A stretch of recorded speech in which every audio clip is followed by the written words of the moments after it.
નમસ્કાર મિત્રો, દેશ અને દુનિયાના સુપરફાસ્ટ સમાચારમાં તમારું સ્વાગત છે।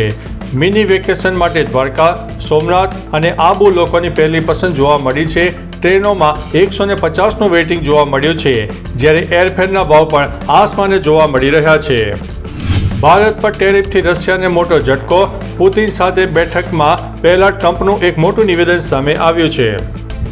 સુરેન્દ્રનગરમાં ટાંકી ચોક પાસે અગરબત્તીવાળી ગલીમાં ઘરમાં આગ લાગતા અફરાતફરીનો માહોલ સર્જાયો છે। સુરેન્દ્રનગરમાં બાવળાના નાનોદરા ગામમાંથી 16,000ની મત્તા સાથે 14 જુગારીઓને ઝડપી પાડવામાં આવ્યા છે।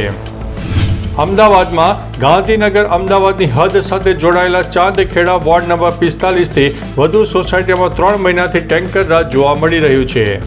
ખેડા અને આણંદના સમાચારની વાત કરીએ તો બોરસદમાં 4 મહિનાથી રોડ પર ભૂંગળાથી અકસ્માત વધી રહ્યા છે। ખેડા અને આણંદની ફરીથી વાત કરીએ તો આણંદના વલાસણ ગામના યુવકનું લગ્નની લાલચ આપીને સગીરા ઉપર દુષ્કર્મ આચરવામાં આવ્યું છે। ખેડા અને આણંદની ફરીથી વાત કરીએ તો વસોના કલોલી ગામમાં 100 વર્ષ જૂનું વૃક્ષ કાપી નાખતા અત્યારે વિવાદનો માહોલ સર્જાયો છે। ભાવનગરમાં ધોલેરા નજીક એક્સપ્રેસ હાઈવે પર અકસ્માતમાં એકનું મોત થયું છે અને એક વ્યક્તિને ઈજા થવા પામી છે।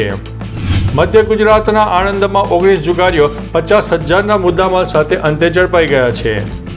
ભાવનગરમાં અપહરણ પ્રકરણમાં ભાવનગર જિલ્લા પંચાયતના DSIને સસ્પેન્ડ કરી દેવામાં આવ્યા છે।